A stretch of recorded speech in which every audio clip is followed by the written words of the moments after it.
before we get started, I would like to have at least 3 people minimum at each table, because I'm not going to talk to you for like 90 minutes. I teach at Eastern Kentucky University at the College of Education, and part of my teaching philosophy is that in the act of teaching, I should be learning. In the act of learning, you should be teaching. So we have a body of knowledge in the room, so I should be learning from you all just as much as you all learning from mine, right? So we're going to do a lot of group stuff at our tables. And so I want at least 3 to 4 people at each table. All right?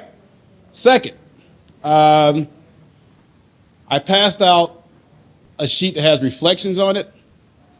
And I probably did it before a few people came in. Yeah. Can you help me pass some of these out for me? Okay. Raise your hand if you don't have a sheet that has reflections on it.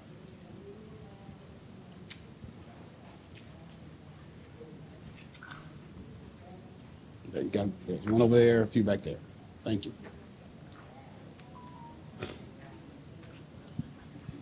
And she's bringing those back to y'all. Any other time, I would probably be all over the room, but they requested to video this presentation, so I'm probably going to stay in this area. It's probably going to kill me to do that, but I'm a little ADHD, so I got to move around. But I'm going to comply and stay around this area as much as possible. All right, we good? So what are we talking about today? Creating a school environment for student success. Now, Mr. Ballou said, thank you, I appreciate it. He said that we have support staff in the room. I believe if you have any interaction with students, directly or indirectly, you're an educator. I don't get caught up in the who has certification this, who has this. If you're interacting with students indirectly, if you're an admin, they come in the office, you have interaction with a student, you're an educator. And this group is just as important as that group, because this group doesn't make it happen, it's not going to happen, whether you're in the classroom or not. Is that a fair assessment? So don't think that regardless what your title is and certification, that you don't have impact on student achievement, okay? So I'm approaching this, the next 87 minutes, that you're all educators, okay? Regardless what your title is. If you're interacting with students, you're an educator. So what are we going to talk about today?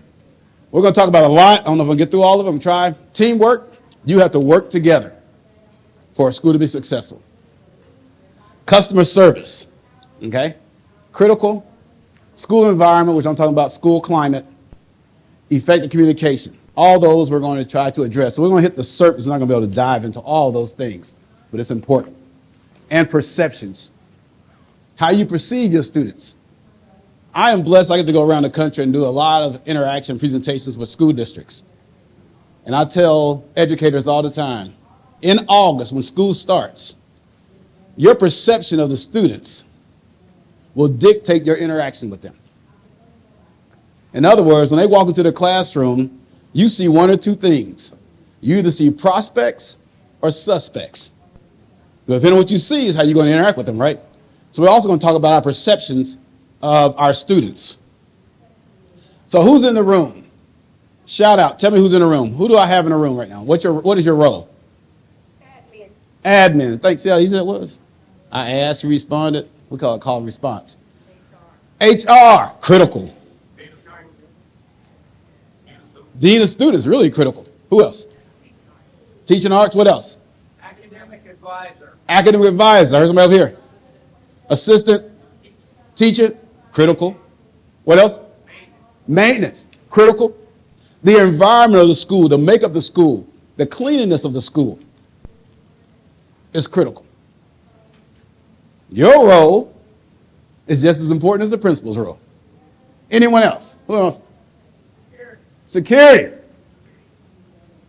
Students want to feel safe, right? And you all want to feel safe. Security. So, okay, I got the right people in the room. Anyone else? The one and only food service. If my stomach is grumbling, I don't care about algebra. Okay? Everybody has a role. Now, I just called you all. You give me your titles, your roles, and things like that. And I told you a few minutes ago that everyone is an educator. Are y'all going to claim that? You're going to claim that, right? Yep. So a student asked me last semester. He was like, Dr. Cleveland, why did you become an educator? And I said, that's a good question. I said, well, I could have become a lawyer and made $100,000. But I became an educator and made 100,000 lawyers. That's the kind of impact you all have. Okay? So I'm just getting you right. Get your minds right and your hearts right before we get into the content. The other thing is this.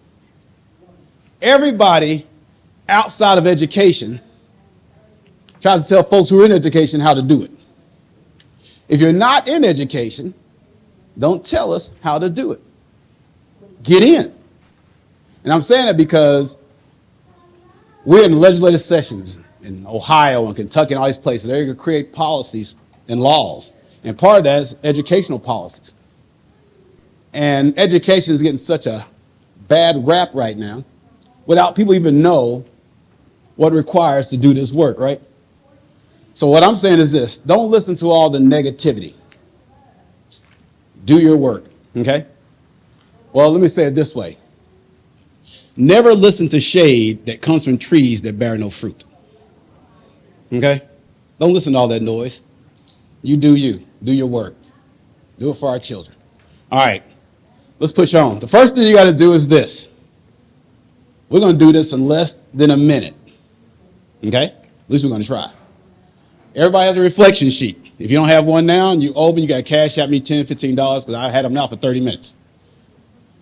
Get your reflection sheet. What I want you to do, listen real carefully because it's going to require some movement. There's some questions down below. We're not going to talk about those right now. All you're going to do is this. Get your reflection sheet. What's your name? Alonda.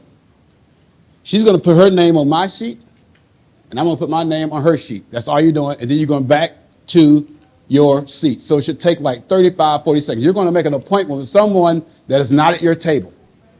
Okay? You're going to make an appointment with someone that's not at your table. And all you're doing is switch your names on your sheet. Let's go. Less than a minute. Let's go.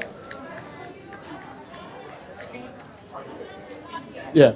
All you do is change your names. Children are a reflection of us. I was watching you all. And one of the directions was, don't worry about the questions below, just exchange names. Reading it. Talking about, did you see the game last night? I got a speeding ticket on 71.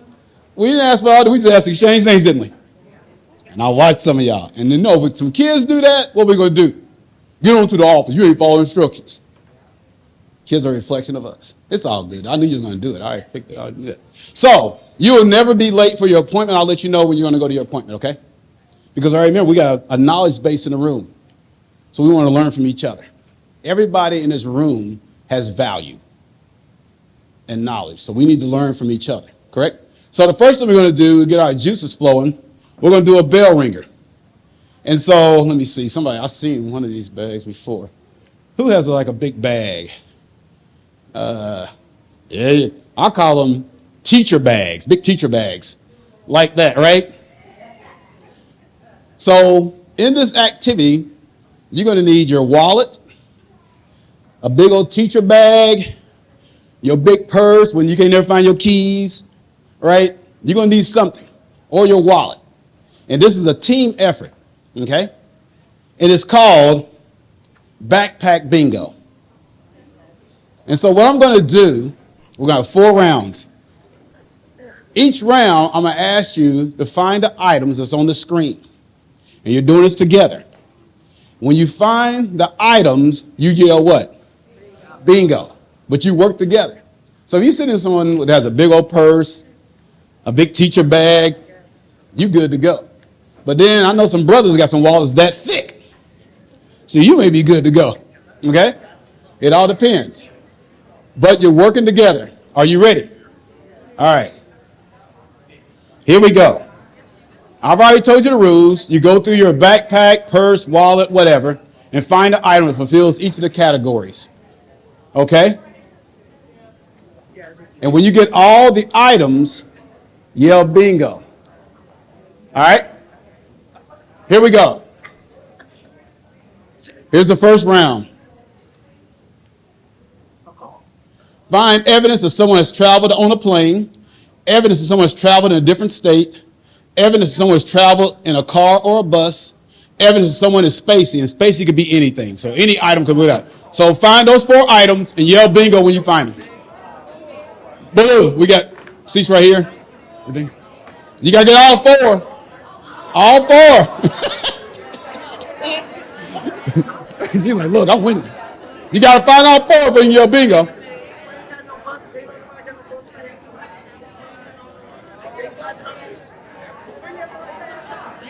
Huh?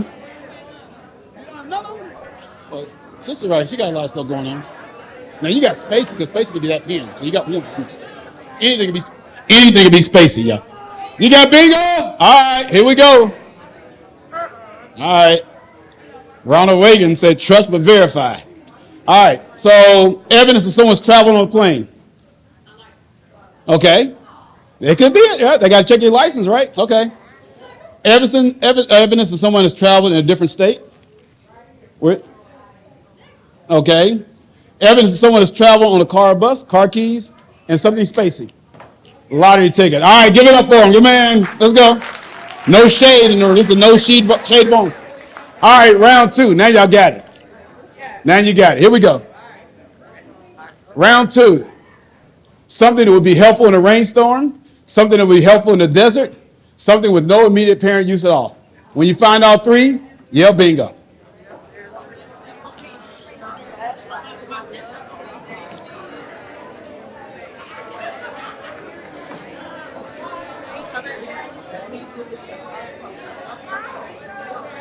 We got bingo there. Oh, I think I heard this area first. Let's see. I'll come back to y'all. All right, something that will be helpful in a rainstorm. Okay, your jacket. There you go. Something to be helpful in the desert. Water. And something with no immediate apparent use at all. That receipt. Give it up for them. All right. All right, round 3. You're like, I came all the way to Cincinnati to play games, right? All right. There's something behind this, I promise. All right, here we go. Round 3. Something edible that's more than a month old. A document that's more than a year old. Someone who rap or sing a hip-hop, R&B, or a trap song that's more than 5 years old. So you got to find the 2 items. You got to find somebody on your team that will either rap or sing a song, R&B, trap, or hip-hop.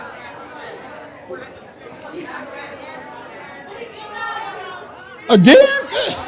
Y'all on fire. All right, quiet on the set. Here we go. Something that's more, edible is more than old.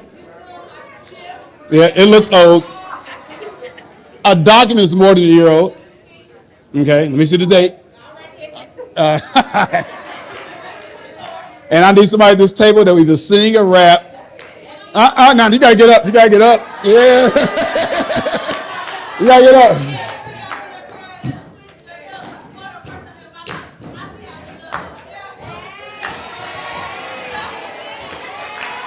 All right, good job. All right, last round.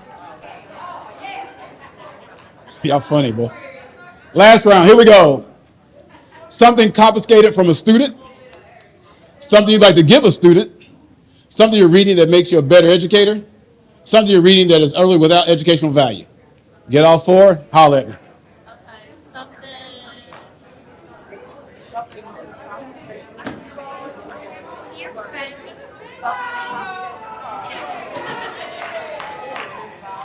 Excuse me, how you doing?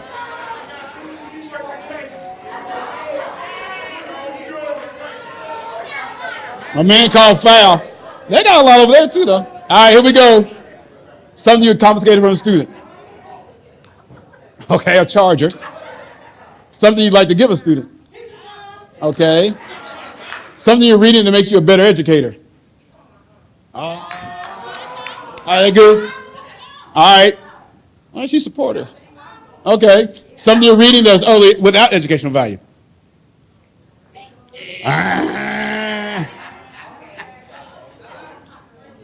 That's right. A QR code. All right, here we go. Good job.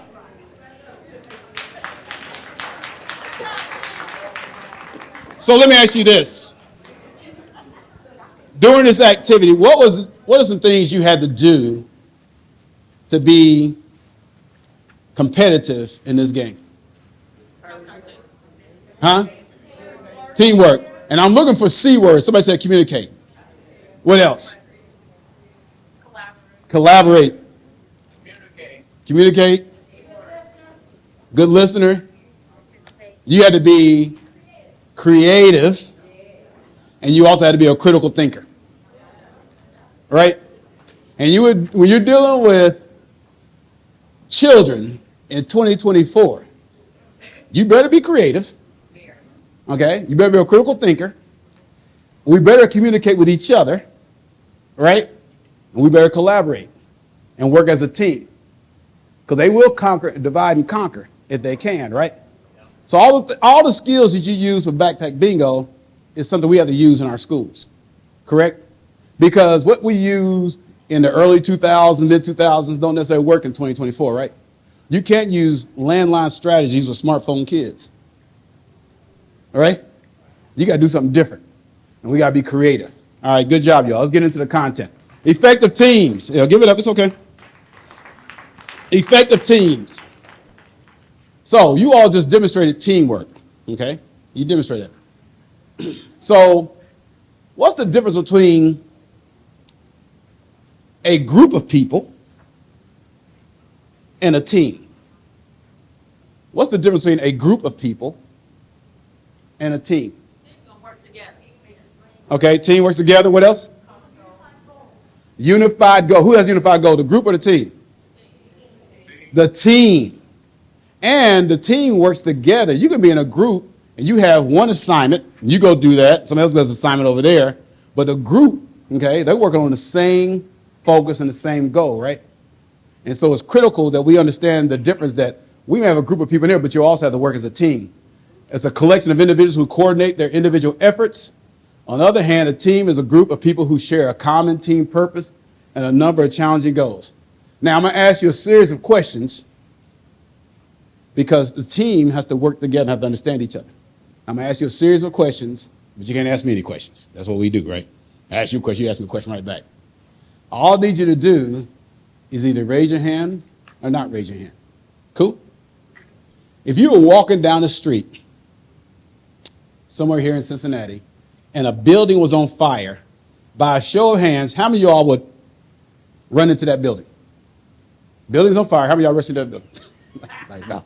Thank you, brother. All right, I see you back there. I see you. So we had like two people.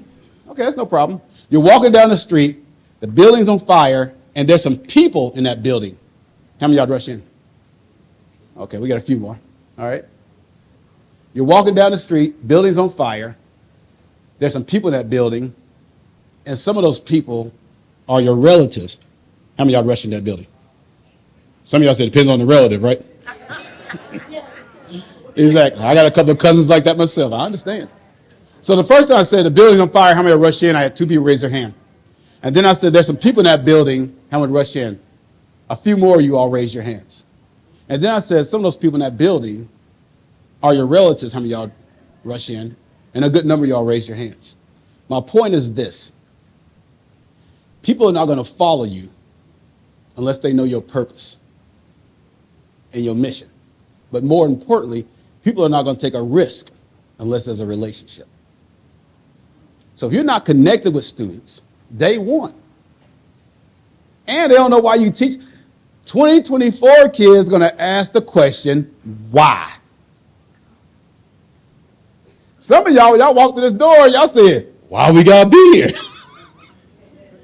If we're asking why we get mad when they ask why? They need to know the purpose. Why is what we're doing every day, and they get off the bus or walk into the building, why are we doing this? And we have to be able to articulate the why. But when you want them to take a risk and go to the board and do something to do this, if they are connected to you, they will do it. Right? Care before content. Okay? Care before content. Attachment before assessment. Care before content. This support group is critical. If they know that, they'll do some of the work. So you want care before content, attachment before assessment. That makes sense? So teams are critical. All right. All right, I already gave you all this. Y'all know that. The NFL playoffs. All right. The NFL playoffs. I'm torn. I have two teams. My Who Days. I'm born. Lived in Avondale. So I was like 6 or 7. And then the Dolphins. Dolphins lost last night. But we ain't talking about the Dolphins. We ain't talking about the Bengals. We're just talking about the NFL playoffs. What are some things outside of athletic ability that makes a good NFL team? Shout it out. Okay. Strategy, commitment. What else? Teamwork. What else? Coaching. We'll take coaching out, though. That is true, though. That's a lot. That's a big one. But take coaching and athletic ability out. Somebody said training, right? Money out also. What'd you say? She said systems. And I don't even think I had that one up there, but that's fire, girl. Let's check some of the things out. Some of the things you all mentioned are very true. Chemistry. So I'm watching football yesterday, and I saw some of the teams that lost. Quarterback, receiver wasn't on the same page. Ain't no chemistry. That means they know each other. They can connect. They already know what somebody's thinking. Okay, chemistry is important. Commitment, I heard that, right? Okay. We have to know there's a distinction between being involved and being committed. Think about what you had for breakfast this morning. The chicken was involved, but the pig was committed, if you had bacon and eggs. Okay. There's a distinct difference. Respect. You got to respect each other on the team. Sacrifice. Unity. Purpose. Trust. Who said training? My man back there said training. You got to prepare, right? You got to prepare for that. So preparation is important. Sometimes, I ain't go there yet. Efficiency. Effectiveness. And communication. Those are all things that a good NFL playoff team need to have outside of coaching and athletic ability and money and all that other stuff, but those things. So think about where you are, okay? Think about where you are. Where does your school really glow at? What are some things y'all do really well at your school of those 10 or 12 things? Huh? What do y'all do? Where y'all glow in? What's the things y'all do really well? Your school is preparation. You all prepare, right? Okay, preparation. Thank you. Sacrifice, okay? Purpose. You know why what you're doing, right? Okay. You know why you're doing it, right? What else? Some other reasons. What's some other things you all go do really? Huh? What are some other things you all do really well? Listen, huh? Okay, listen. Some of those things on there. Respect. Okay. Isn't that important? Right? What about trust? If I ask my man to do something, okay, I just tell him one time, I don't go back behind him because I can trust that he's going to get the work done. And then also the fact that I don't go behind him, he's going to what? He's going to respond and trust me also. So trust is important also, right? Preparation is really important because sometimes procrastination can be deceived as or appear as preparation. I'm gonna do it. I'm gonna do it. That's really procrastinating. But you're saying you're preparing, but you're really procrastinating. So procrastination can be disguised as preparation. What about where do we need to grow? Any of these areas we need to grow in? Everything? Huh? Okay. What else? Efficient communication. Because you're always working on it, right?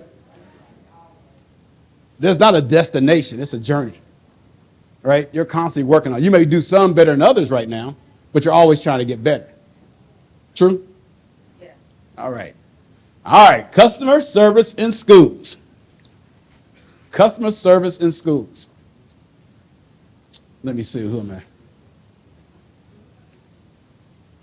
This is my no look, my man right here. What's your name, sir? Vincent. He said it was his chest, didn't he? Vincent Starks, man, he's proud of who he is, right? So let's take Vincent. Now, all this is made up to make my point. I'm going to tell you the difference between customer service and customer focus. We're going to talk about customer service today, but I'm going to ask you all to go to the next level, which is customer focus. So, Vincent goes to the same McDonald's every Thursday, to the point where they know him. So he leaves work one day, he goes to McDonald's, he goes to the drive-thru, and he gets to the window and makes his order.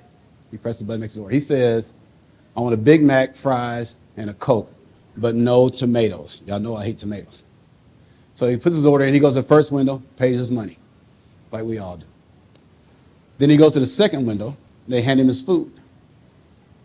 Vincent gets his food, he drives about 3 yards, what does he do? Check their food, right? He checks the food, and lo and behold, they put tomatoes on his burger. And they know him.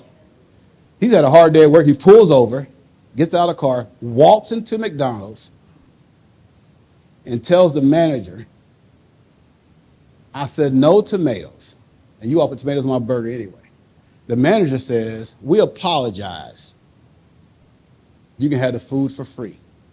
That's customer service. Customer focus is they would have been so intentional they would never put tomatoes in the first place. So the difference between customer service and focus is intentionality. How intentional are you about your customer service at your schools? Right? How intentional? It's about intentionality. So we want to move from customer service to customer focus. That every student who walks in that building, we're going to be intentional that they have a good day. But they got to have skin in the game, right? They got to have skin in the game, but we're going to do our part. So we're going to talk about customer service for a second. All right, living in luxury, a 5-star hotel. Part one of this activity. In your groups, list all the amenities you should receive when you stay at a full-service 5-star hotel. There is a Marriott down on 4th Street. It's a Residence Inn.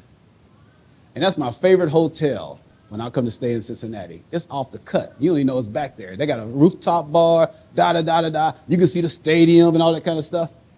And the service is immaculate. All right? But it's not a 5-star hotel. It's a nice hotel, though. At your tables, what are some things that if you stay at a 5-star hotel, if you stay down at the Westin or whatever, and you breaking off $350 a night, what are some amenities you should expect from the hotel? Y'all going to do it as a group. And I'm going to ask some of y'all to share out. What are some things you should receive in a 5-star hotel? So have somebody list it and ask somebody to share out. All right, here we go. I like to get a few tables to share out. Share your amenities. Who would like to volunteer or be voluntoed? Okay, let me give you the mic so they can hear you. We said breakfast, a full bar, jacuzzi tub, plush towels, full body mirrors in every room, separate bedroom/living room area, valet service, clean daily, concierge service, a mini fridge, happy hour, good views, turn down service, and amenities replenished daily. Oh, and a microwave. What's your name? Tamika. Now, Tamika has an extensive list, right? So I'm going to have a few other folks to share out. And when you hear anything that's not on your list, add it to your list, okay? And I'm going to have her share it back out. Anyone else that heard something that was not on their list? Well, we said a lot of the same things. I'm not sure if she said some of these things. So a complimentary bottle, a basket with fruit, valet parking, the car to door service, and then everything else she pretty much said. Oh, 5-star hotel. 5-star restaurant connected to the hotel. She already said that. Pool, sauna, gym, and we pretty much said everything else that she said. Did y'all? I don't think y'all had the gym. Did y'all? Did y'all have the fitness center? Okay. But they actually had that same thing that we had. But I know sometimes they have like a work desk. They would have like a office business center. Yep. Okay. Did y'all have a business center? And that's when I check in the rooms. That's the first thing I want to know is the hotel does have a business center and Wi-Fi. So my hotel in Cali had 24-hour homemade cookies, baked fresh. All right. I think that like the Hampton does. I think the Hampton has cookies. That they, I don't know if they're homemade and good like that. But anyone else that has not heard daycare? Wow. Okay. Make sure I get with you after the session. I want to know who has the. Okay. Anything different? All right. Here we go, y'all. Hold on. One more second. I know I want like to have a boat lock whenever you're out of town, making sure that you got a good lock that locks where nobody can get in when you sleep at night. Safety and security. And they also have a safe in the hotel, right? Your room, right? Anything different than what Tamika has added to the list? Huh? A robe. Okay. All right. And you're not supposed to take those robes with you, right? You're supposed to leave them there. The same. All right. Now, this is what we're going to do. I'm going to have Tamika read off the list again, so the things you have. But for every amenity you wrote down, put a star beside each one that a school should also provide. So, Tamika, roll out the first one. What's the first one? Should a school provide that? All right, put an S beside it. What's next? No. No. Staff. She said staff only. Not even for the staff. What's next? Well, a football team, an athletic team could have it possibly. All right, depending on where you are. My man's like, no. Okay. What's the fourth thing? Should they have plush towels? Like in Kentucky, in Lexington, we have what's called family resource coordinators.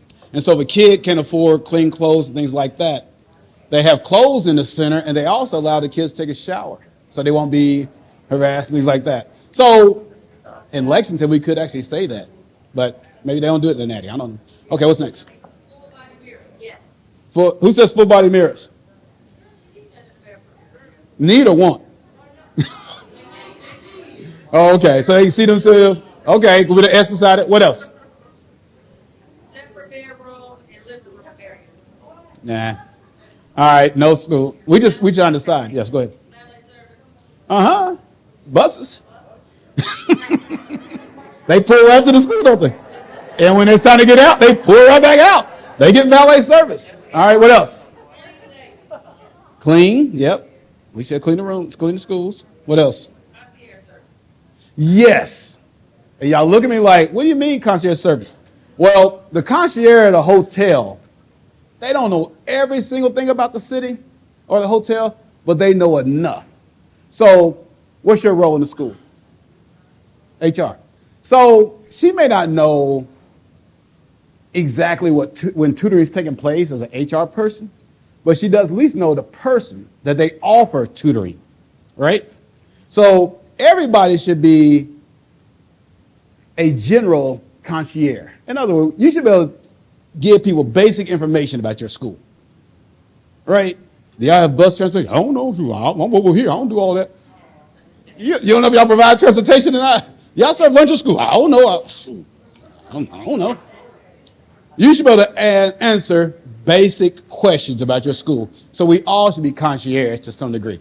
But you don't have to know the detail of the curriculum, and she's an HR, right? But everybody else need to know the policies tied to the employees, even though they don't work in HR, because it's going to impact you. What else, Tamika? A mini fridge.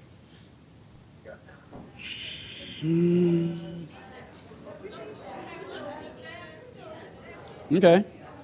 And so you know why I think while we're kind of missing it, because when we talk about school, we think it's just strictly the students. What about the staff? You bring your lunch. Okay. Okay. What else? Happy hour.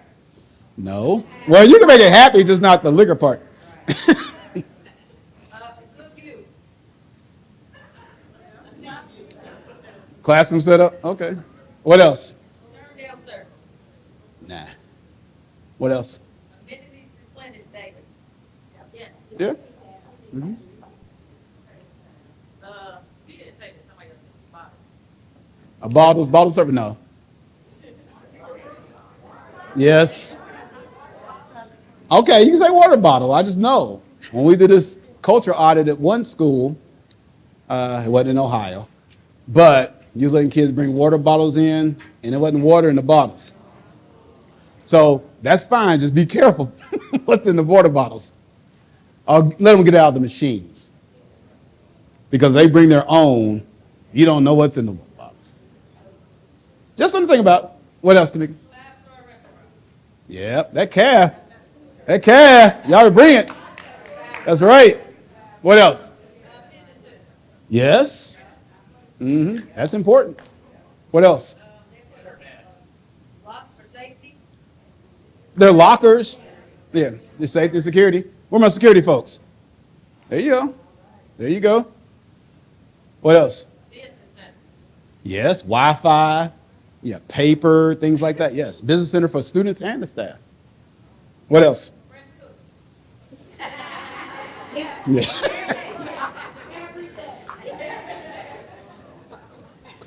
What else? Huh? Yeah, yeah. Child care. I know a lot of schools have child care. And lesson and growth. Graduation. Okay, yeah, okay. All right, graduation.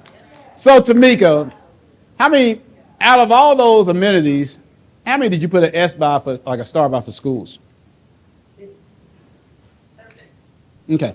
So, some of the things that we expect at a five-star hotel, we have something similar for schools. We should, right? Exactly. Customer service. How many of y'all like Chick-fil-A?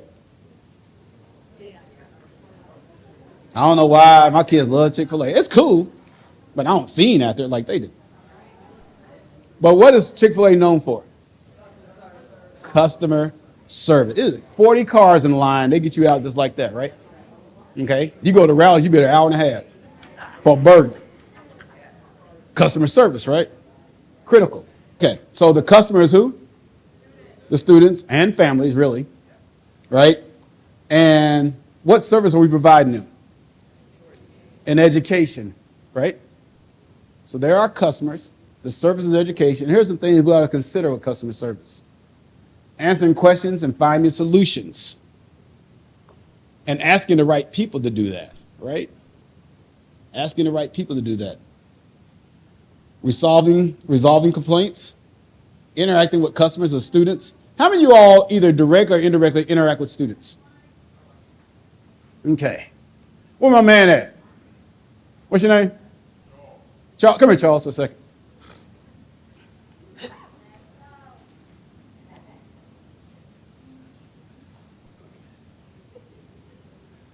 How you interact with students is critical. And I picked Charles because Charles said he's dean of students, right? Because that's a really important role, right? So now Charles is no longer the dean of students. Charles is a very tall ninth grader. Okay.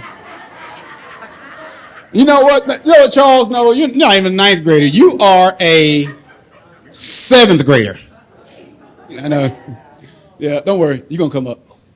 All right. So Charles is a seventh grader, right? And so Charles, this is all about communication and proxemics. And communication and proxemics is cultural bound, right? In other words, your interaction in Walnut Hills and proxemics may be different than Mason, right? Or get my street back in the day, Whittier and Avondale, my proxemics communication patterns may be a little different than Cheviot. Look, everybody's like, yeah. Okay, anyway.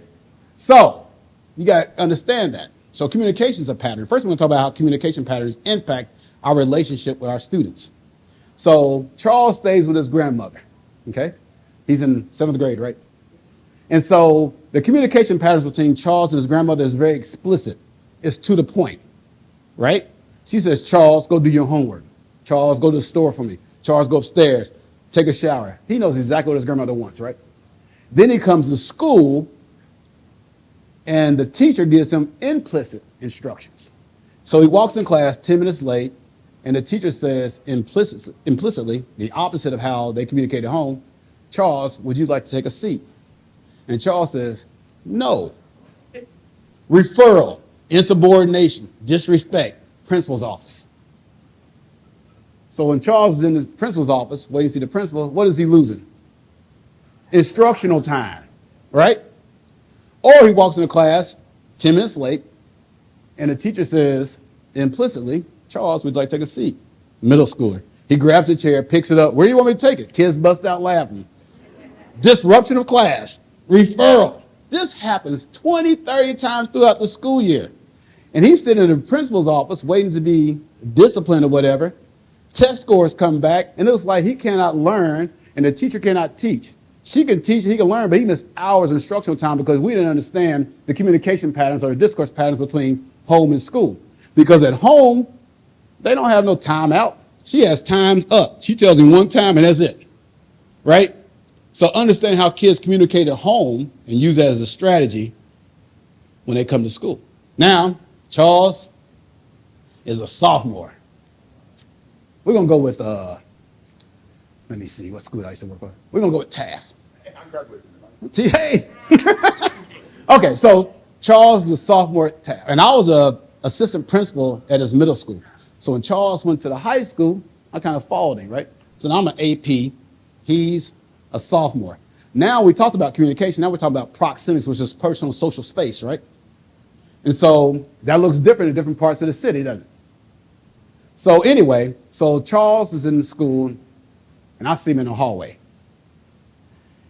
And I said, Charles, you have a pass? He says, no. I said, okay, look, the next time you're in the hallway, I want to make sure you have a pass, okay? That's it. I let it go. But if you don't have a pass, there's the consequences. He said, okay. Well, guess what? 20 minutes later, guess who's still in the hallway? He walking the halls like he at Kenwood Mall, just chilling. You know. I said, Charles, you have a pass? He says, no. Now, I had already told him there's some consequences, right? I got to do one or two things. So if I get in his personal space and say, I told you, right, you better have a pass. That's only escalating the issue. So something simple as not having a hallway pass, I can escalate that into a suspension or whatever, because he's going to flex, he's going to do something, cuss me out, swing on me or whatever. But if I stand right here and have this conversation with this tone, I don't do no yelling, right? I believe you don't yell at your own kids, I'm going to yell at somebody else's. So personal space. Even this could be confrontational, he's going to kind of stand back. If I stand beside him, we're on the same team. I'm like, Charles, you too smart for that, man. Get in class, handle your business. I know you're a smart young man. Your grandmother knows you are. Take care of business with this tone. But when I'm like this, I'm pushing his button. When I'm like this, I'm pushing his potential. And when you push his potential, we don't need a security running all around the building trying to deal with Charles. Because we can kill some of this just by our approach to students. Well, we don't need security. And when we need security, we need security. So we can keep them where they need to be a lot of times just because of our approach to our students. That makes sense? Right? Get your butt to class on time, man. Quit playing around. Get Charles a hand. All right, let's push on, you all. Following up on customer, student issues is important also. Providing guidance and offering advice. You know, like I said before, I told you all that you all are educators, and sometimes they rather seek Tamika out than their English teacher. Because she has a connection with them, right? Care before content, attachment before assessment. And so your role as support staff is really important because sometimes they don't feel comfortable talking to their teachers or whatever. So they're going to come find you, right? All right, but you don't undermine the teacher. They just feel like they can come talk to you. That's all. That's all we're saying. What are the three most important things in customer service? It's the three P's. What do you think the three P's are in customer service? What do you think three P's are? Patience. Profession. Ooh, who said that? Professionalism. So it's her fault I'm going down this road, okay? So in Kentucky, we have what is called school councils. Y'all have school councils in like CPS, but it's not by legislation. We have it by law. And the school councils in Kentucky, they hire the principal, not the superintendent. So I was on my daughter's school council one time, and they spent 2 hours in this meeting talking about student dress code. I couldn't take it anymore. I raised my hand. I was like, why are we spending so much time on student dress code? And they said, well, it was a hot performing middle school too. And they said, well, we want to make sure when our kids leave this building, they understand professionalism and all that good stuff. And I said, okay, that's cool. I had no problem with that. But I said, shouldn't we start with the adults first? And they said, what are you talking about? And I said, well, some of y'all come to work like y'all just got out of the club, but you would tell the kid to put his belt on. I don't get it. The audio don't match the video. Well, that meeting ended. We got to model what we mandate. Whatever we're asking children to do, and I don't care if they're 19, 20, we should be doing the same thing. Right? I forgot. He's videotaping. I was going to say something, boy. Y'all have me on Instagram or something. I don't know. But they almost got me. I forgot they was videotaping. I was like, I can't tell y'all that.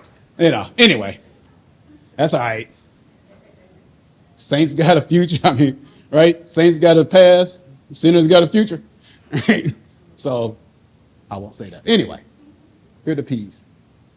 Professionalism. Right? Your attitude. So I have like a consulting company, right? And I have different people work for me. The first thing is I don't look at necessarily their educational background. I don't look at their degrees or whatever. The first thing I look at is their disposition, their attitude. So I don't care how smart you are, da-da-da-da. If folks don't want to be around you, I'm going to lose the bag. Right? Let me tell you how important attitude is. There's these twin boys, 10 years old. And on their 11th birthday, their father's going to try this experiment. Because one of the boys was a pessimist. Always negative, negative, negative. And then his twin brother was an optimist. So the father decided to try this experiment to change the kid's attitude. The one that was a pessimist. So they went to school. And while they were at school, the father put all these toys in the kid that was a pessimist. Negative. He had an Xbox, he had a bike, he had a computer, put all this stuff in the kid's room who was negative. And then the kid who was positive, son who was positive, he went in his room and put a great big box of manure in his room. He was like, what? It's an experiment. So the two kids came from school and they went to their respective rooms. And so the kid that was negative, the dad followed him, he walked in his room and the kid had all these toys and bikes and all that stuff. And guess what the kid was doing? Complaining. I want a red bike, not a blue bike. I want an Intel, not a Mac. Didn't change his attitude at all. So the kid who's an optimist, very positive kid, he follows him in his room. And the positive kid opened the door, and the father followed him. And when he opened the door, the kid was standing in a box of manure, throwing it up in the air. And he said, boy, what the hell's wrong with you? He said, Daddy, you can't fool me. With all this manure, there's got to be a pony around here somewhere. Attitude. So the first day you walk in, the kids is vibing off your attitude. Although customer service varies from customer to customer, as long as you're following these guidelines, you're on the right track. So we got a professionalism, patience, and patience is not how long you wait, it's how you wait. Right? And in this day, with our children, you got to have some patience, right? They don't get on your nerve. They get on that reserve nerve. The one you saved up, they get on that one also, right? patience. Patience for the families also, right? Patience for the families also. It's important. School climate, school culture and climate. What's the difference between culture and climate? Or is there a difference? When you hear the term school culture, what comes to mind? Ethnicity? And I'm glad you said that. So I'm not talking about like your language, your ethnicity, your cultural background. I'm talking about more of the environment of the school. Even though, who said that? Ethnicity. That makes up part of the school culture, doesn't it? Who the people come in the building. But when you think about school culture, what do you think about? Who said morale? Morale, traditions, exactly, right? So there's a distinct difference, okay? There's a difference. School climate is the current environment or atmosphere in the school, your attitudes, expectations, discipline, all that. School culture is the environment or atmosphere over a period of time, traditions, beliefs. So when I was coming up 71, I was going to talk to kids a few years back at Withrow, right? And so, anybody go to Withrow in high school? All right. All right. All right, Withrow folks. Tell me, what's a tradition at Withrow High School? What is something that everybody in the city knows about Withrow? Huh? That what? The tunnel? Okay. The pep rallies? Okay. The band? Okay. So they know that's tradition, right? Okay. All right, calm down. All right. So that's all, baby girl. She left her school. Okay. All right. So let's go with one of Baloo's old schools, Woodward. What is the tradition at Woodward High School? Not the nickname, but if I think about Woodward, what is something that everybody in the city knows about Woodward? Okay. So there's traditions, right? If I go through all the high schools you all attended, whatever, everybody can tell me something about their tradition, right? That's the culture. But let me tell you this, the climate. The climate is right now. So when you go to school, on a Monday, the kids could be behaving like this. That whatever this is, that's the climate. Because it will be different on Tuesday. But whatever the culture is, that's not going to change the next day. In other words, if you have ineffective communication, limited discipline, okay, no collegiality, if you don't address that, that's the climate, at some point in time, it's going to become your culture. So whatever those things are that you need to address, you have to address now because that's the climate. The climate changes quickly. The culture, it takes a while. Research says about 2 to 4 years to transform a culture of a school. Right? The climate changes now. I was in Mississippi last July. The climate was hot. But they had a cold front a couple of days before I got there. And they was telling me it was only 85. That's a cold front. I get there, it's like 99 with humidity. Exactly. It was so hot, I saw a dog chasing a cat and they were both walking. Okay? That's how hot it was. But when I left Mississippi and I get back to Kentucky, I'll call back down and talk to the superintendent. It had dropped down a little bit. It was no longer 99. It was like 91, which is still hot, right? But not to them. The climate shifts. The culture remains the same until you actually intentionally try to transform it. So which one you think you can change quicker, the climate or the culture? The climate. And as you change and fix the climate, it becomes now your what? Your culture. Because whatever great things Withrow had, what they have now, it was their climate first, and then it became traditional. They just did it on the regular, right? That's right. That's how it is. That's how it works. But all of you all, where's my folks? Anybody work in the front office? Our front office folks. Y'all know how important y'all are? So let's say I walk into school. This is how important front office is. I have a meeting. And in fact, got me on videotape. I can't go deep, Baloo. I don't want to out anybody. But anyway, I was at a school in a large city. It wasn't Cincinnati. But anyway, So I had a meeting with the principal. So I walk in, and there's the person, it was a lady at the front desk. And I said, I have a meeting with Mr. So-and-so. She was like, wait a minute, he's in there with a parent. Have a seat, he'll get you in a second. I'm like, okay, all right, cool. So he finally comes out, we talk or whatever. Now, I haven't talked to not one teacher, counselor, custodian, cafeteria. I haven't talked to anybody. All I did was have a conversation with that lady first. And that set the tone. So you can do all this work on the climate of your school, but if you don't involve everybody, that one person. So then I get in my car, and I'm driving back to Lexington, and I call somebody and say, man, you ever been to so-and-so school? No, like, they crazy as hell over there. And all I do is meet one person.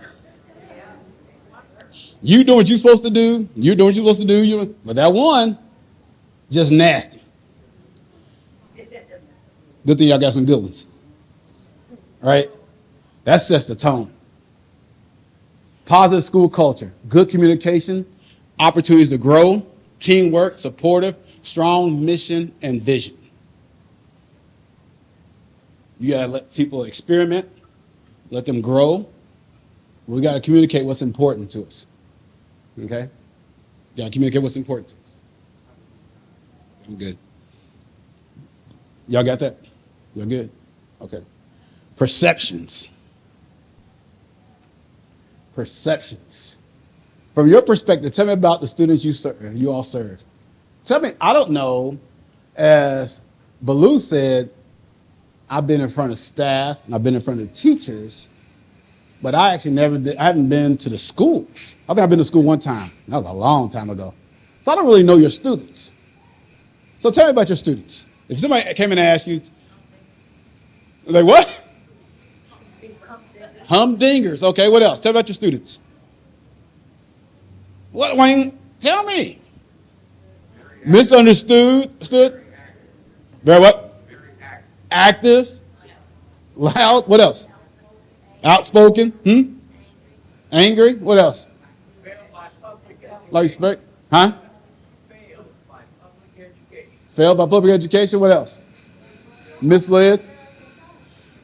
Ding, ding, ding, ding, ding. We had all those descriptors, and I heard two. Now, I'm not saying the stuff that you all said is not true.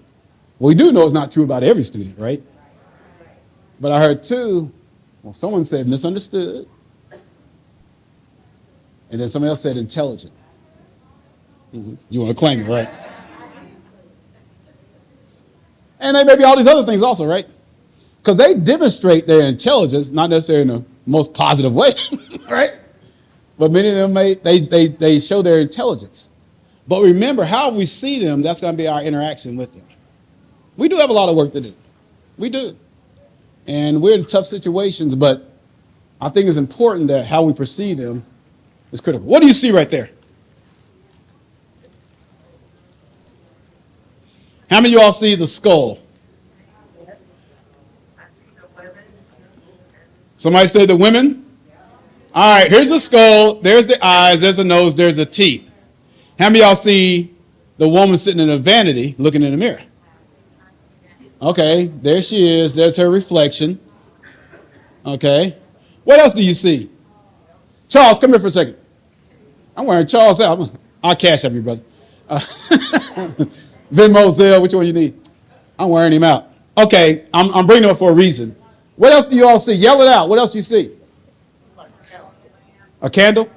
Okay, so the candle could be the skull's nose, right? So he sees a candle. How many of y'all, I've never seen this. Somebody told me they see somebody barbecuing. I'm like, barbecuing? I don't know. Anything else? Someone running away. Somebody running away? Let me check your cup, girl. Now, she says somebody running away. Here's my point. If I go to table to table to table, most people see the big picture. Most people see the student. But then some people see different things about the students. Because everybody, they may see the skull, but some people didn't see the vanity. Some people didn't see the candle.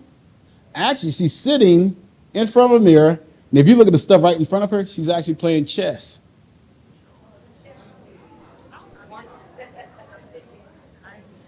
Now, how many of y'all didn't see the chess thing? That's okay. You don't see it all. It's all cool. Now we look at Charles. You see the student, right? And he fails algebra test. He's got a D in English, but he is a killer in chess. You didn't see that in him. Because we're going based off just grades alone. You didn't see the potential in him. So we all see different things when we see our students. But look for the positive first. Right? We know Charles. And we know 2 months ago, Charles probably has a weed in his pocket. We know. But that's the first that we go to. We don't go there. He goes around the whole city and all the different parks. He be in Eden Park killing folks in chess. We don't see that. He brings a lot to the table.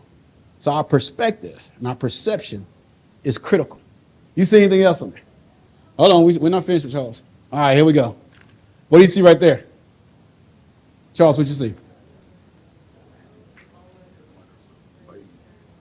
Okay, he says, see a lady. You see a young lady or older lady? Young lady. Oh, Charles has started some stuff. Who sees the younger lady? Raise your hand. Who doesn't see the younger lady? Who doesn't see? So all y'all see the younger lady? Oh, wait. He said, oh, wait, snap. It's the older lady. It's the older lady? It's a young lady? Older lady. Make a decision. Get off the fence, man. It's the older lady. It's actually both. Let's go with the elderly lady first. Okay? There's her eye. There's her nose. There's her mouth. There's her hair. Beard. Yeah. I don't know how to walk. I'm walking through. Okay. Now let's find the younger lady. There's her eyelid. There's her ear. There's her profile. Y'all see both now? Cookie lady, why you leaning over like just like this? Some see both. Some only see one. If you lean it down, watch this one. How many of y'all see the frog? How many of y'all see the horse? There's a horse, yes? All right, let's go with the frog first. There's the frog's eye. There's the body, leg, da-da-da-da. Now the horse, there's the horse's mane. There's the horse's head. You with me? Yeah. Okay. I see it. Yeah. See both. Look like he's drowning in water. Yeah. Okay, exactly.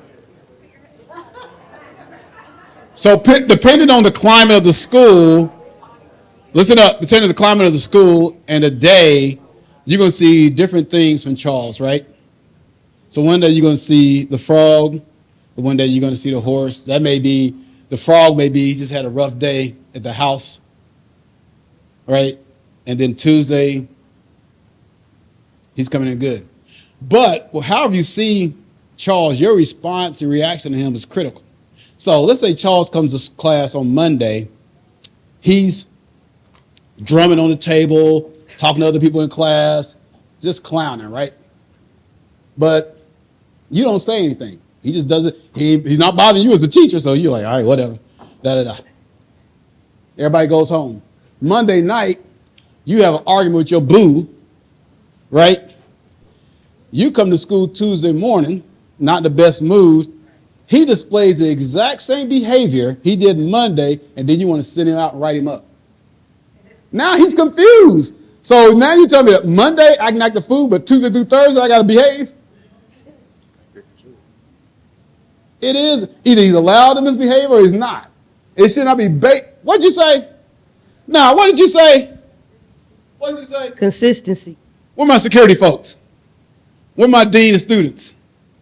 Who else deals with discipline on the regular? Who else deals with discipline? Okay, look. You can decrease discipline by 50% instantly if the adults are consistent.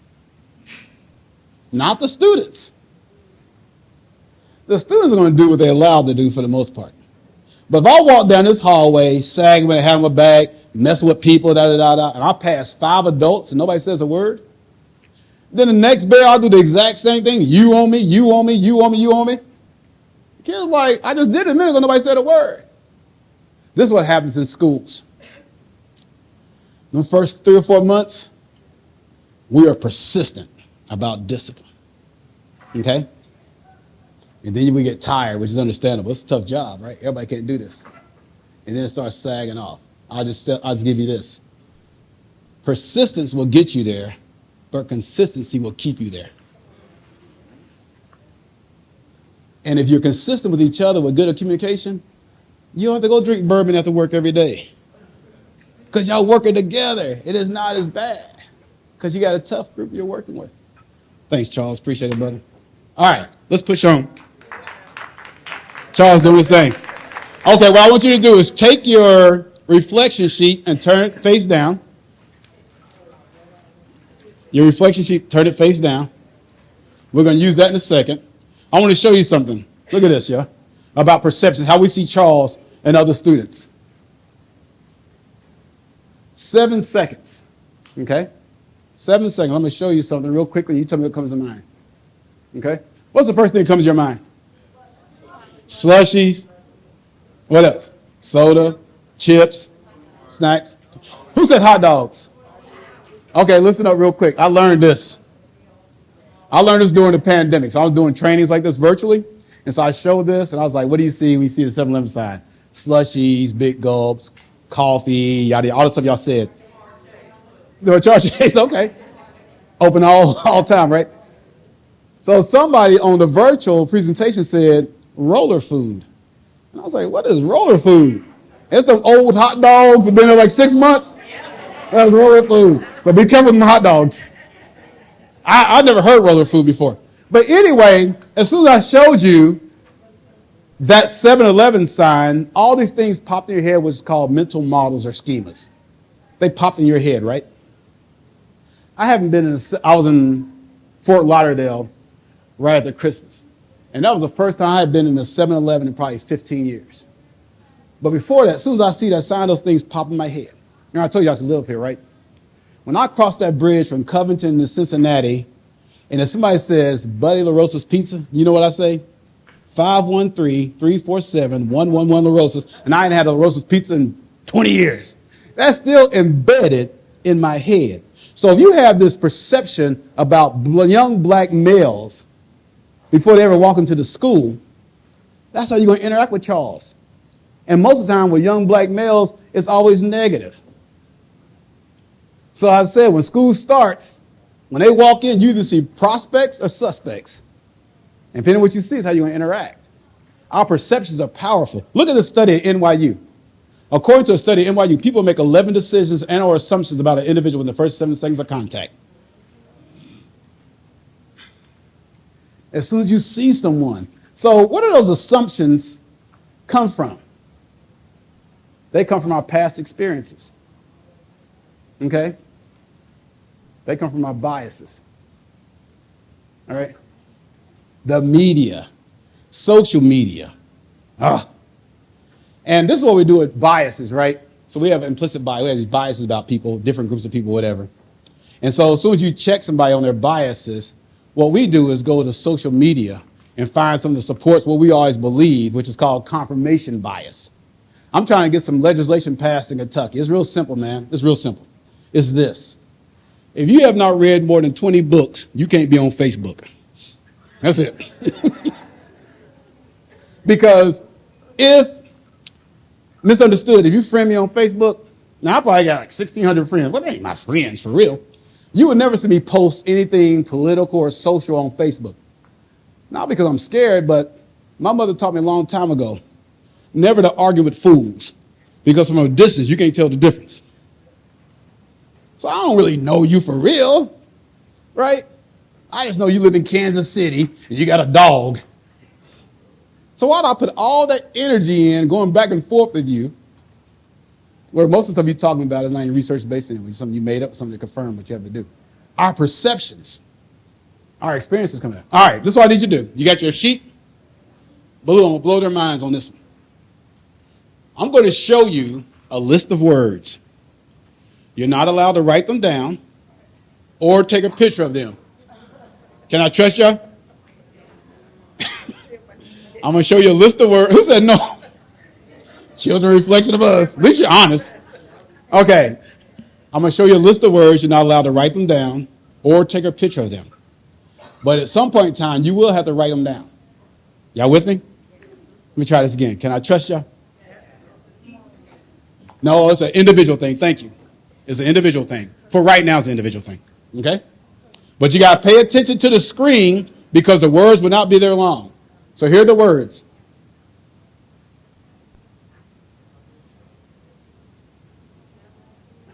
Now, take 30 seconds to write down. It was 9.5. To write down as many words as you can. I need at least 7. But here's the part. You can't help each other at your tables. But I need at least 7 or 8 of those words. You can help each other. It used to be called cheating. Now it's called cooperative learning. She said, flash one more time. There they are.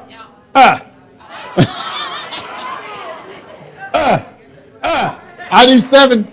I need 7 or 8. Y'all are funny, boy. But you can help each other. 7, 8 of them. Come on, Tamika, playing around.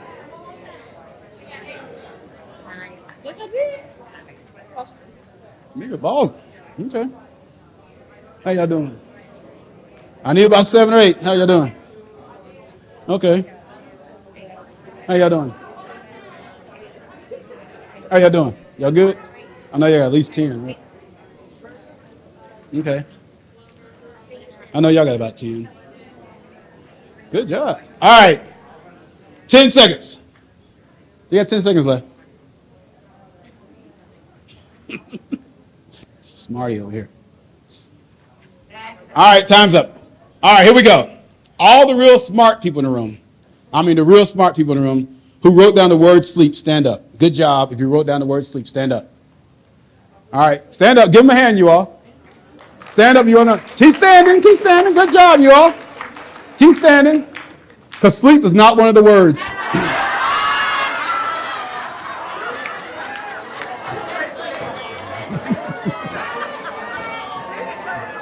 Here's the original list.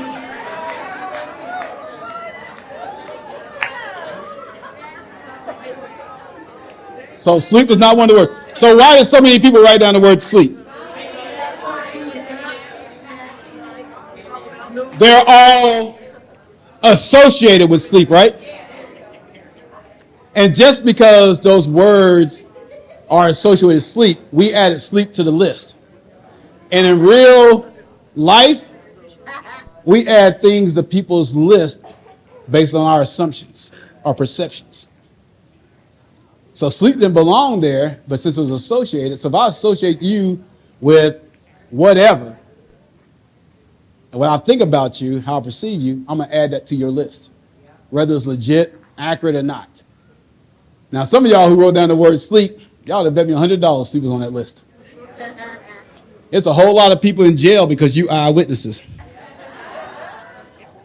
Because I could go in Kenwood Mall dressed like this and probably rob them blind. But if I throw a T-shirt on and some jeans, I take a step, they take a step.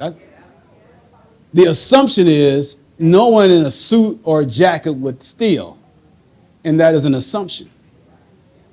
Right? And the assumption is, we made up this character with Charles that this kid cannot learn. He came from that neighborhood, y'all know. And then he went to that middle school. And now he's here. And you already know, the culture that middle school he came from was. All that impacts our expectations of our students. All right? How we looking? Yes, ma'am. I know. That is true.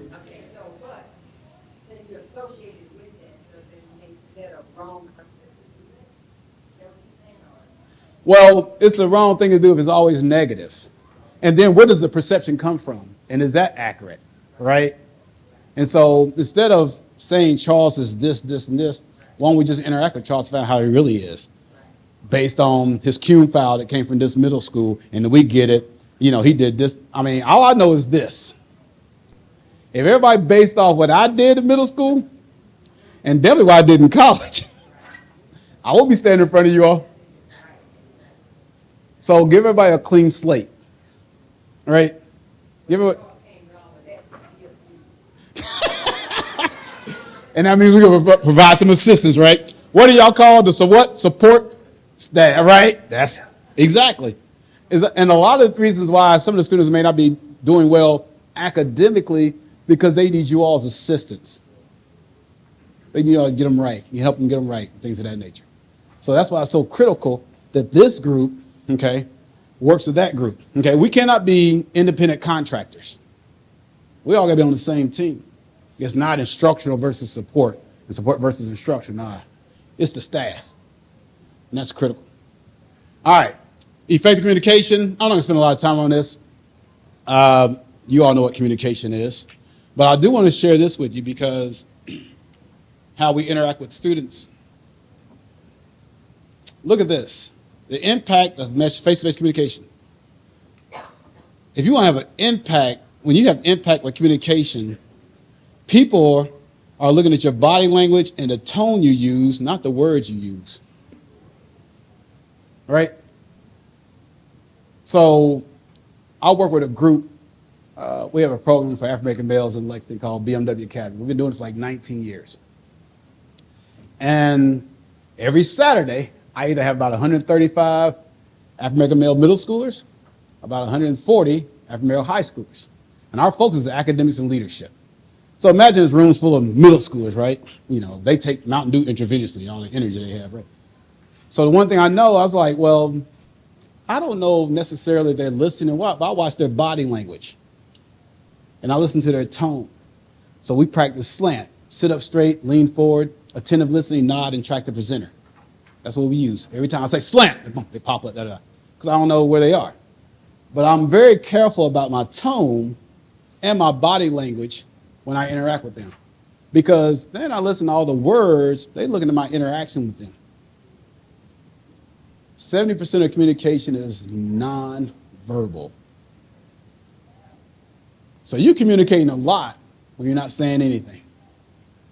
Right? So how we walked into the room today. Right? Now, I didn't know Charles before this presentation, but Charles walked in with some energy. I forgot what he said, number 2 or whatever. What did you say? Number Number 2, that's what he said. Okay, all right. That's the first thing I heard. Oh, I don't know what that meant. I'm just talking about the playoffs or what, but I heard it, right? But he brought some energy in the room, right? But if you don't bring no energy in the room with the students, they're like, oh. You're right. So sometimes it's not what you say, it's how you say it. You can get a lot out of me by using the right tone. But if you use the wrong tone, it just goes through me. So communication is really important. This is what I need you all to do. It is time now to go to your appointments. But before we go, okay, y'all staging, y'all getting y'all stuff together. You know how kids do before school's out? I got 9 minutes left. They start packing the stuff. Like, no, I want my 9 minutes. All right? They start staging. Y'all start doing it already. Getting the stuff together. Students are a reflection of us. That's why I laugh. But anyway, this is what you're going to do. Let me see your reflection sheet real quick. You made your appointment. If you got here, you didn't get one, you can just go meet with somebody else. You can, based on everything we talked about, right? Customer service, school culture and climate, discipline, all those things we talked about today, you can discuss that at your appointment. But be prepared to share out what you talked to at your appointment with your partner, all right? You can either talk about the K, what you already knew, the W, something you wanted to know, or something that you learned. Any of those things, go to your appointment, and then we'll share out your appointment. All right, go ahead at it.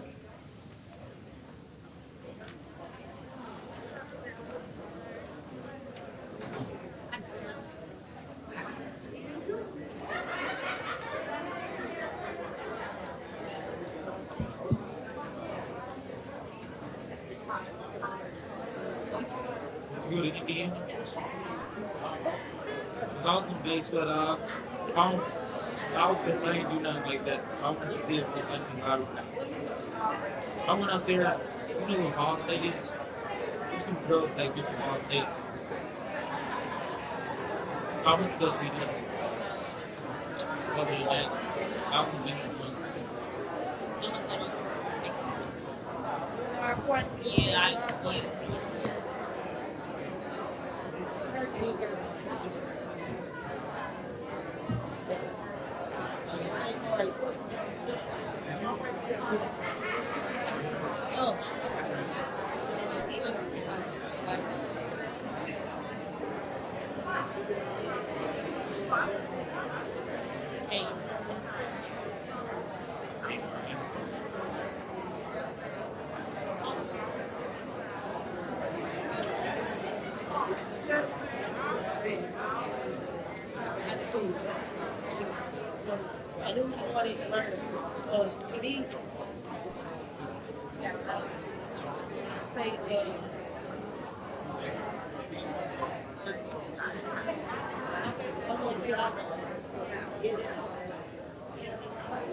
All right, 1 minute.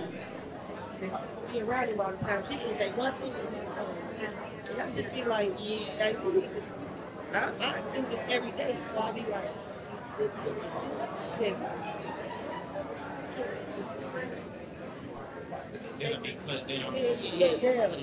So that really just made me like, so that's what I got. That consistency. All right, here we go, folks. Start wrapping the conversations up.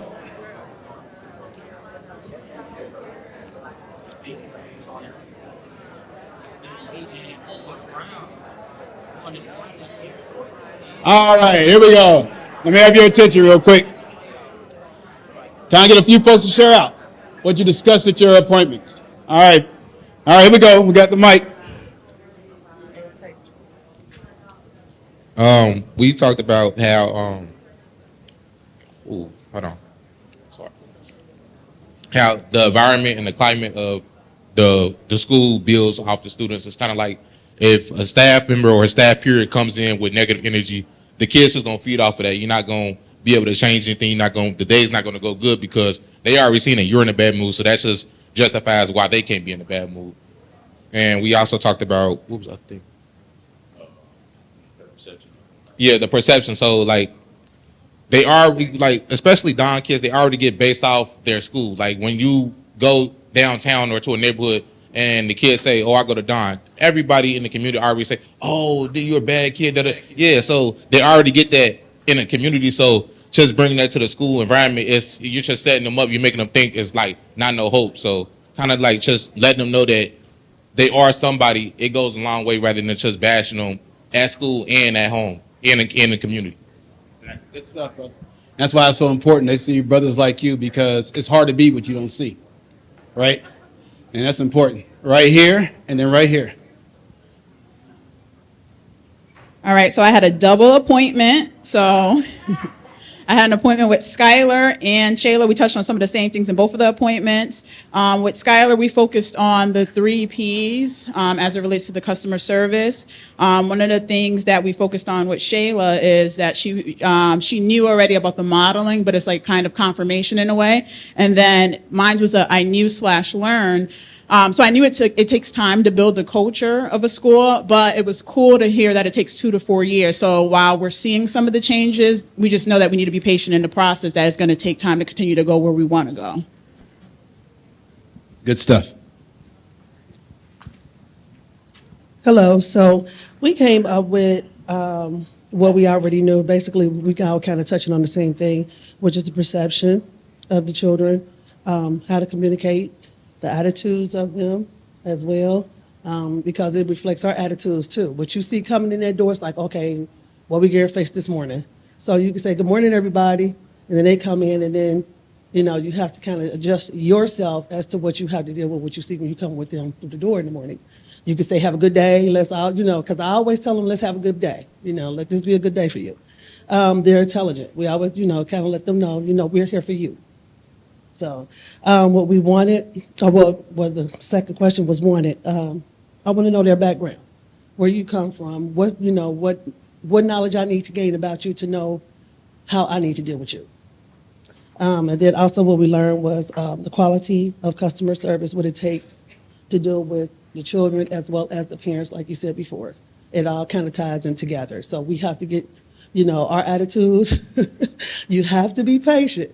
You have to be patient in order to deal with it. Yeah, to definitely deal with it.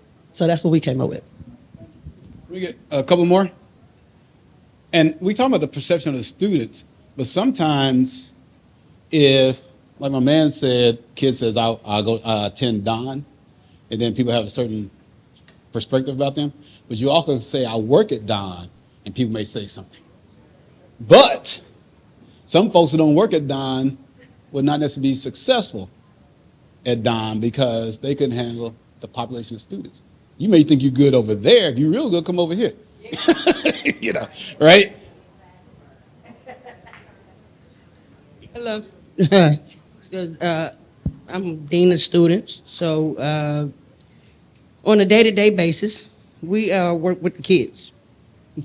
Okay. We work with the kids on a daily basis.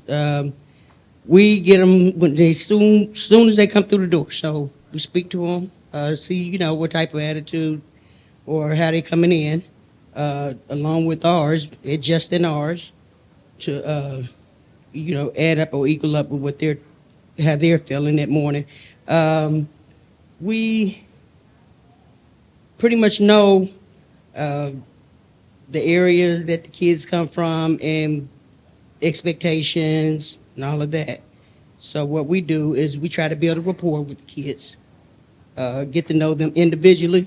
That way we know how to help them, as far as the customer service and everything.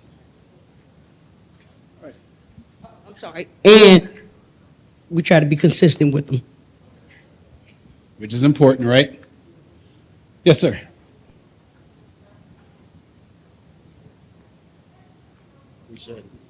Thank you, Mom. My name is Julian. This is my first time. Actually, this is my first day. And I was grateful to get the opportunity to reflect with Gabrielle because she was telling me, and we were reflecting, at key point you said that never listen to fruit never listen to trees who bred no fruit. And I thought that was really, not just funny, but like really key into walking into something that you don't know nothing about, really. However, only the relatability of the passion that Don stands for.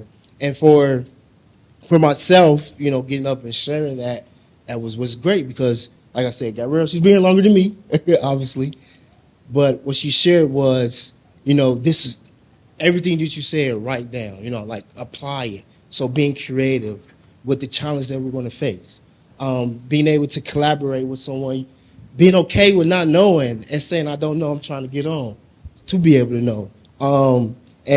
So wanting to know that was wanting to come in here, wanting to feel that, wanting to know that was something I really took away and have learned. And look forward to getting work. Thank you. Julian. Now, Julian is new. So what's your role, Julian? What's your role here? Okay, life coach. So when he goes into school, he can feel the climate, but he don't know the culture. He ain't been here long enough. Right? He ain't been here long enough. But after a while, he'll start feeling this is how we do things here, right?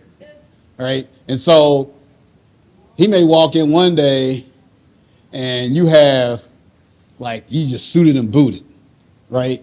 And then you disappear like the afternoon of the day or she takes off, right?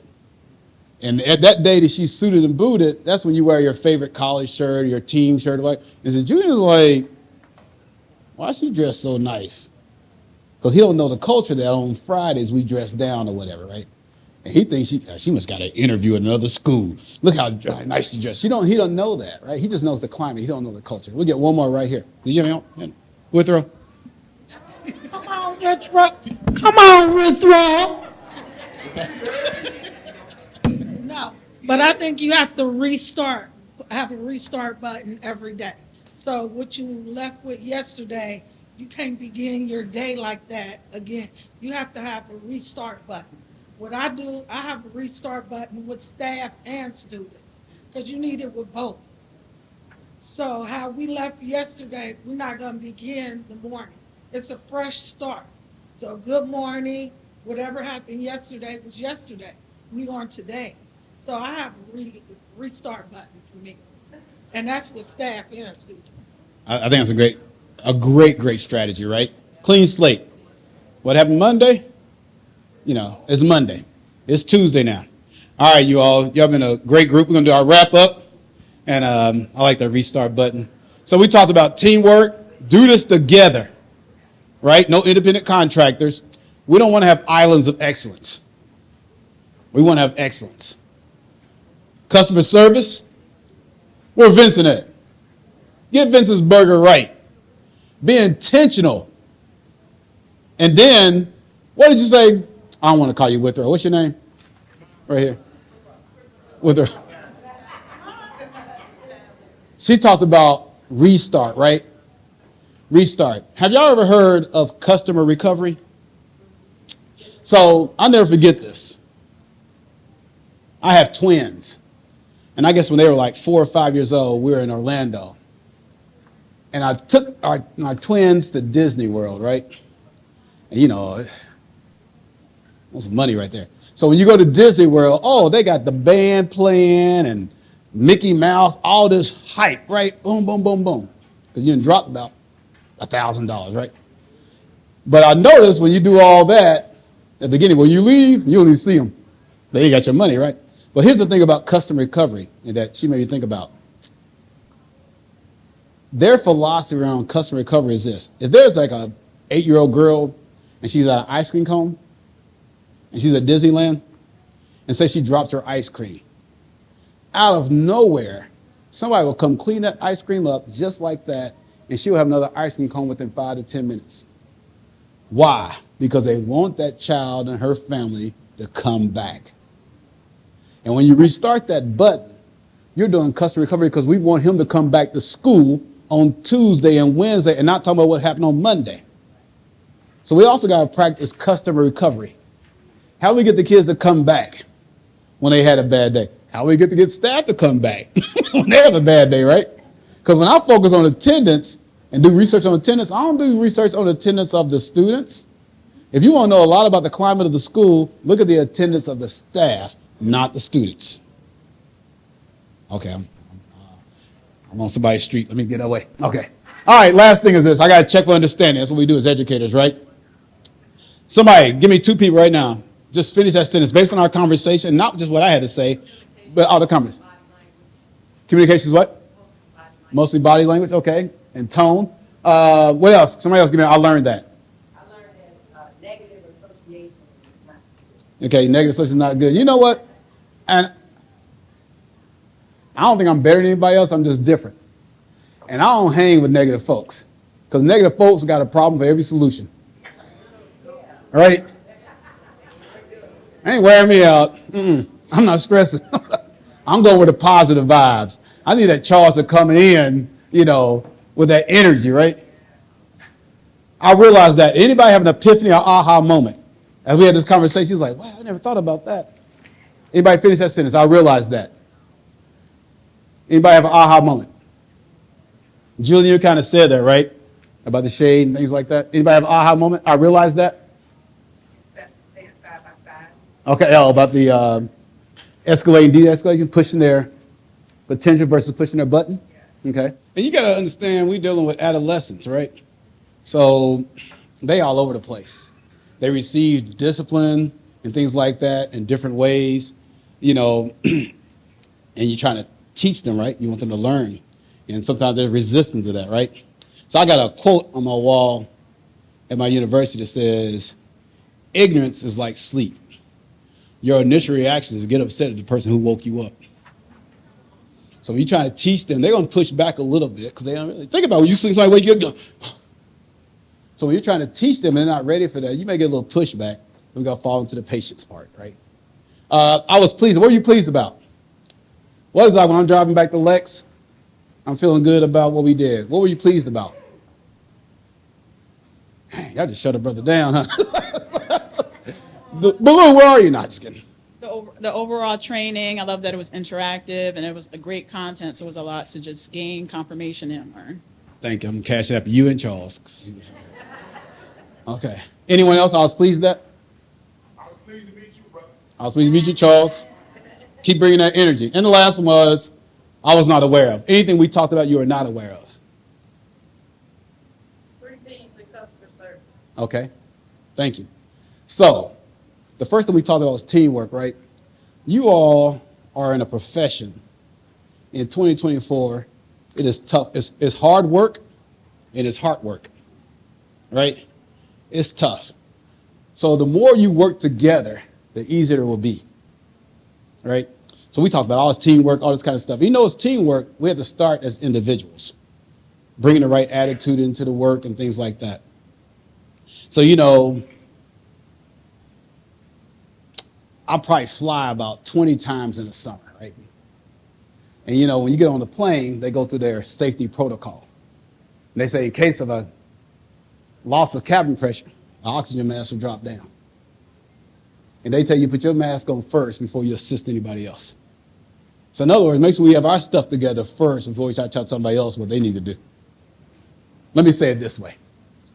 Out of the night that covers me black as a pit from pole to pole, I thank whatever gods may be for my unconquerable soul. Within a clutch of circumstances, no winch nor cried aloud. Under a bludgeoning chance, my head is bloodied but unbowed. Beyond this place of wrapped in tears looms the horrors of the shade, and yet the minister of years shall find me unafraid. It matters now how straight the gate or charge the punishment the scroll. For I am the master of my fate. I am the captain of my soul. My name is Roger Cleveland, and I approve this message. Thank you all.